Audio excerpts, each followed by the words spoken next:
আমি আমার social media জীবনে এখনো পর্যন্ত ৩৭০০-র বেশি মানুষের সঙ্গে ফোনে কথা বলেছি। কত কমেন্ট পড়েছি, কত মেসেজ পড়েছি, সেগুলো তোমার কল্পনার বাইরে। ইদানিং যে প্রশ্নটা 2025-এ সবচাইতে বেশিবার আমার ডায়েরিতে মেনশন হয়েছে, দাদা সে আমাকে ঠকাচ্ছে কিনা সেটা কিভাবে বুঝবো? হতেও তো পারে এটা আমার অযথা সন্দেহ, কিন্তু এটা তো নাও হতে পারে, হতেই তো পারে সে সত্যি সত্যিই আমাকে ঠকাচ্ছে। যদি বাস্তবের দিকে তাকাই তাহলে ঠকানোর হাজারটা উপকরণ। মানুষ যে মানুষকে কিভাবে ঠকাতে পারে এটাও তুমি কল্পনা করতে পারবে না। হাজার রকমের গল্প শুনে শুনে আমার কান পেকে গেছে। আমি বিশ্বাস করতে পারি না যারা ধনকুবের, যারা ওই পারের মানুষটার জন্য জীবনটা দিয়ে দিতে পারতো, তাদেরকে পর্যন্ত মানুষ ঠকিয়ে দেয়। এই জায়গায় দাঁড়িয়ে আমি কোন কোন জায়গাগুলোকে খেয়াল করব যাতে আমি এই জায়গাটাতে এসে সিদ্ধান্ত নিতে পারবো সে আমাকে সত্যিই ঠকাচ্ছে নাকি আমি ওভার থিঙ্কিং করছি। নাম্বার 1, যার ঠকানোর প্রবণতা থাকবে সে 100% তার social media, WhatsApp, Facebook, Instagram সমস্ত কিছুকে হাইড করার চেষ্টা করবে। সে চাইবেই না কোনো সোশ্যাল মিডিয়াতে তুমি ইনভলভ হও। তুমি ফ্রেন্ড থাকতে পারো, কিন্তু তার সোশ্যাল মিডিয়ার ভেতরে তুমি প্রবেশ করো, তার ইনবক্সে তুমি প্রবেশ করো, সে কিছুতেই চাইবে না। তুমি আমাকে একটা কথা বলো তো, তার সোশ্যাল মিডিয়াটা কি তার বাড়ি? তার বাড়ি তো নয় যে তুমি তার বাড়িতে প্রবেশ করে যাচ্ছ। অথচ যখনই তুমি তার সোশ্যাল মিডিয়াতে ভিজিট করতে চাইছো, পাসওয়ার্ড চাওয়ার দরকার নেই। যখনই তুমি তার হোয়াটসঅ্যাপ খুলতে যাচ্ছ, কিংবা যখনই তুমি তার ইনস্টাগ্রামের মেসেঞ্জার কিংবা ফেসবুক মেসেঞ্জারে প্রবেশ করতে যাচ্ছ, সে তোমার কাছে ফোনটা কাড়িয়ে নিচ্ছে। কি এমন সম্পদ লুকানো আছে? আমি মানি এটা প্রত্যেকটা মানুষের জীবনে সত্যি সত্যিই ভীষণ প্রয়োজন, স্বাভাবিকতা, স্বচ্ছন্দতা। প্রত্যেকটা মানুষ চায় আমার একটা পার্সোনাল লাইফ থাক। এতটা পার্সোনাল যে পার্সোনাল মানুষটাকেও ইনবক্সে প্রবেশ করতে দেওয়া যায় না। এই জায়গাটাতে এসে যদি তোমার মনের মানুষ ফাঁসে, তাহলে তোমাকে এটা বুঝতে হবে সে এমন কিছু করছে যেটা সন্দেহজনক, যেটা সে তোমাকে জানাতে চায় না। তোমাকে সতর্ক হতে হবে, তোমার সতর্ক হওয়া উচিত। আমি একটা কথা বলি না, বিশ্বাস করতে হবে। বিশ্বাস ছাড়া ভালোবাসা চলে না। কিন্তু অন্ধের মতো যারা বিশ্বাস করে তাদের সর্বনাশের গল্পটা তারা নিজেরাই লেখে। এটা তো গেল পয়েন্ট নাম্বার 1, যেটা উপরের গল্প, যে গল্প সবাই জানে, সবার জানা। 2 নাম্বার, যেটা সবাই ধরতে পারে না, এই জন্যই দরকার হয় এক্সপার্টদের। সে হোয়াটসঅ্যাপে তোমার সঙ্গেই মেসেজে কথা বলছে রাতের বেলায়, কিন্তু তুমি দেখছো তুমি যখনই মেসেজ করছো সেটা ব্লু টিক হচ্ছে না। হোয়াটসঅ্যাপে দেখেছো না, ডবল ব্লু টিক হয়ে যায়। যদি না হয়, সেটা যদি ধূসর হয়ে থাকে, কিছুক্ষণ পরে ব্লু হয়। তুমি মেসেজ করলে ধূসর, কিছুক্ষণ পরে ব্লু। প্রত্যেকবার যদি এই রকম হয়, তার মানে সে তোমার ইনবক্স থেকে বেরিয়ে অন্য জায়গায় যাচ্ছে, সেখানে রিপ্লাই করছে, আবার তোমার কাছে ফিরে আসছে। এটা যদি 1 দিন 2 দিন হয়, সন্দেহ করার কোনো জায়গা নেই। কিন্তু এটা যদি কন্টিনিউ হয়, তাহলে তোমাকে বুঝতে হবে, প্রবলেমটাকে খুঁজতে হবে। এর সঙ্গে আরও কি, যে একসঙ্গে 2 জন কিংবা তার বেশি মানুষ, হ্যাঁ রে বাবা আমি দেখেছি, অনেক দেখেছি, একাধিক মানুষকে একসঙ্গে নিয়ন্ত্রণ করতে। তারা কি করে? দ্রুত রিপ্লাই করে, কিংবা হ্যাঁ ঠিক আছে আচ্ছা এইসব বলে মেসেজটাকে অ্যাভয়েড করে যায়। কারণ তোমার ইনবক্সের চাইতে অন্য কোনো বক্স তার কাছে অনেক বেশি গুরুত্বপূর্ণ। তাই তুমি 4 পাতার মেসেজ করছো, সে 4টা লাইন লেখার সুযোগ সময় পাচ্ছে না। এই ঘটনা যদি বারংবার ঘটে, তাকে ফোনে ব্যস্ত পাও কিংবা না পাও, যদি এই ঘটনা ঘটে, তাহলে তোমাকে সতর্ক হতে হবে। আমি ভুক্তভোগী, এই গল্প শুনে শুনে আমি ক্লান্ত হয়ে গেছি। ইদানিং একটা দারুণ ঘটনা ঘটছে আমার সঙ্গে। যেহেতু দীর্ঘদিন থেকে রিলেশনশিপের উপরে কাজ করছি, প্রচুর মানুষ, তোমাকে তো আগেই বললাম 3700-র বেশি মানুষ এখনো পর্যন্ত ফোনে আমার সঙ্গে কথা বলেছে। প্রত্যেকটা ভিডিওর ডেসক্রিপশনে নাম বুকিং করার লিঙ্ক দেওয়া থাকে। এবারে হচ্ছে কি, তুমি বুক করেছো, 3 মাস আগে সে বুক করেছিল তোমার সঙ্গে রিলেশনটাকে ঠিক করার জন্য। কোনো ভুল বোঝাবুঝিতে রিলেশনটা নষ্ট হয়ে গেছে। এবারে তুমি যখন আমাকে সেই গল্প শোনাচ্ছ, তখন আমার মনে পড়ে যাচ্ছে সেম গল্প বা সিমিলার গল্প আমি কারোর কাছে শুনেছি। তখন তোমাকে জিজ্ঞেস করছি, আচ্ছা ওর নাম কি?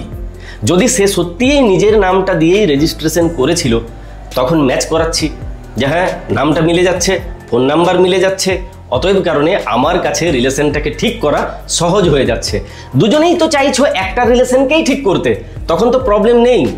ও আমাকে চেনে, তুমিও আমাকে চেনো, তখন আমি নিজে ব্যক্তিগতভাবে ইনভলভ হচ্ছি রিলেশনটাকে আমি নিজে ঠিক করে দিচ্ছি।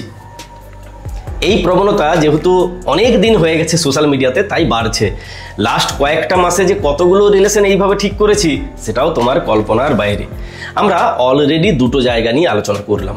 3 নাম্বার জায়গা, যেটা সচরাচর যে কোনো 2 নম্বরই মানুষের ক্ষেত্রে দেখতে পাওয়া যায়।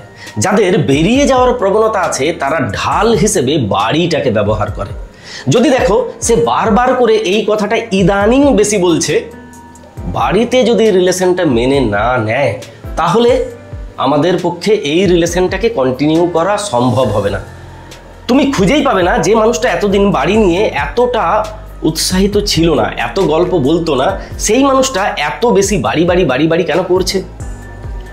এটা আমার নিজের পার্সোনাল স্টাডি।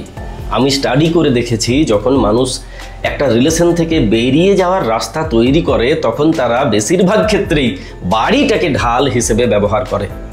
যদি সে তেমনটা করছে, ইদানিং বাড়িটাকে রিলেশনের মাঝে নিয়ে আসছে, তোমাকে অন্য কারোর সঙ্গে কম্পেয়ার করছে, তোমার সঙ্গে সে কতটা অসন্তুষ্ট বারবার সেই গল্প বলছে, বাড়িতে মানবে না সেটা তো চলছেই, তার সঙ্গে তোমাতে যে সন্তুষ্ট নয় সেটাও বলছে, তুমি শিওর হয়ে যেতে পারো সে সার্চিং মুডে আছে, বেটার অপশন খুঁজছে। যখন বেটার অপশন পেয়ে যাবে, সে তোমাকে হাসি মুখে ছেড়ে দিয়ে চলে যাবে। তোমার কষ্ট, তোমার আনন্দ তার মাথা ব্যথার কারণ হবে না। 4 নাম্বার পয়েন্ট, লাস্ট পয়েন্ট, সবচাইতে গুরুত্বপূর্ণ পয়েন্ট, যে জায়গাটাকে তুমি ধরতে চাও না কিংবা ধরতে পারো না। নিজের মনকে জিজ্ঞেস করবে ও তোমার সঙ্গে কি করছে।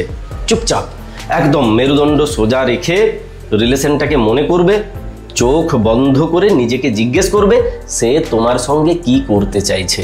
সে কি তোমাকে ঠকাচ্ছে? সে কি তোমার সঙ্গে বিশ্বাসঘাতকতা করছে, বেঈমানি করছে? সে কি তোমার সঙ্গে তেমন কোনো চালাকি করছে যেটা একটা রিলেশনশিপে করা যায় না? দেখবে তোমার 6 সেন্স তোমাকে রিপ্লাই দিচ্ছে। পজিটিভ হলে পজিটিভ বলবে, নেগেটিভ হলে নেগেটিভ বলবে। আসলে জানো তো, আমরা সব জানতাম, আমরা সব জানি, কিন্তু কষ্ট হবে বলে মানতে পারি না। তাই কি করি, ওই আগুনের দিকে আরও এগিয়ে যাই। সেই দিন বুঝতে পারি যেদিন পুড়ে যাই। আমি তোমাকে সতর্ক করব পুড়ে যাওয়ার আগে। যদি তোমার 6 সেন্স বলছে, আমি যে পয়েন্টগুলো বললাম সেগুলো মিলছে, তাহলে তোমাকে সতর্ক হতে হবে। সে কোথাও না কোথাও তোমাকে ঠকানোর একটা পরিকল্পনা তৈরি করছে।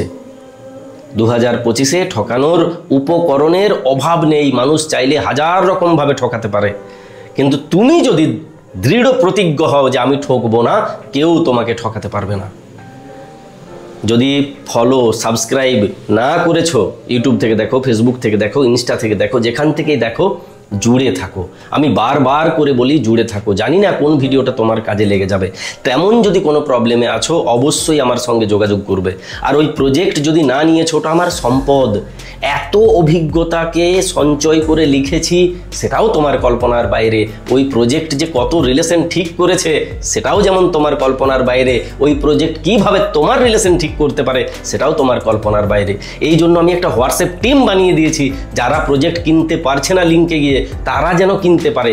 ওই ফোন নাম্বারে যোগাযোগ করলে, পেমেন্ট করলে ওরাই প্রজেক্ট পাঠিয়ে দেবে। অবিশ্বাস করার কিচ্ছু নেই। ওই ফোন নাম্বারটা তো আমিই দিচ্ছি, যে আমার টিমের নাম্বার, তাই স্ক্যাম হওয়ার কোনো সম্ভাবনা নেই। যদি তুমি স্টুডেন্ট হও, তাহলে বলবে আমি স্টুডেন্ট, তাহলে হতে পারে 199 টাকার জায়গাতে যতটা কমিয়ে দেওয়া যায় তোমার জন্য ওরাই কমিয়ে দেবে। আমাকে বলতেই হবে না, আমার বলা আছে। আর ওই টাকা কোন খাতে কাদের জন্য ব্যবহার করা হয়, সেটা তো আমি অনেক ভিডিওতে বলেছি। তাই এই ভিডিওতে বলে আর ভিডিওটাকে লম্বা করতে চাই না। ভালো থাকো, ভালোবাসায় থাকো, নিজের হাতটাকে শক্ত করে ধরে রাখো, যাতে আপদে বিপদে নিজের সঙ্গ পাও, নিজের সঙ্গটা দিতে পারো। একটা কথা বলি, সবাই ভালোবাসতে পারে না। ভালোবাসার জন্য অনেক বড় একটা মনের দরকার। ঈশ্বর তোমাকে সেই মনটা দিয়েছেন, তুমি তাদের ভেতরে একজন যারা ভালো মানুষ। আমাদের প্রত্যেকের ভেতরেই দুটো করে মানুষ আছে, একটা ভালো মানুষ, একটা কালো মানুষ। কালো মানুষটা আমাদেরকে অন্ধকারের দিকে টেনে নিয়ে যায়। যদি কালো মানুষের প্রভাব বেশি হয় তাহলে মানুষ ভালোবাসতে পারে না, আর যদি সাদা মানুষটার প্রভাব বেশি হয় তবেই মানুষ প্রকৃতপক্ষে ভালোবাসতে পারে। তুমি তাদের দলের, যারা সাদা মানুষটাকে সঙ্গে নিয়ে চলে। তোমার ভয় কিসের? অন্ধকার চিরস্থায়ী হয় না, রাত যত গভীর হয় ভোরের গল্প তত সামনে এগিয়ে আসে।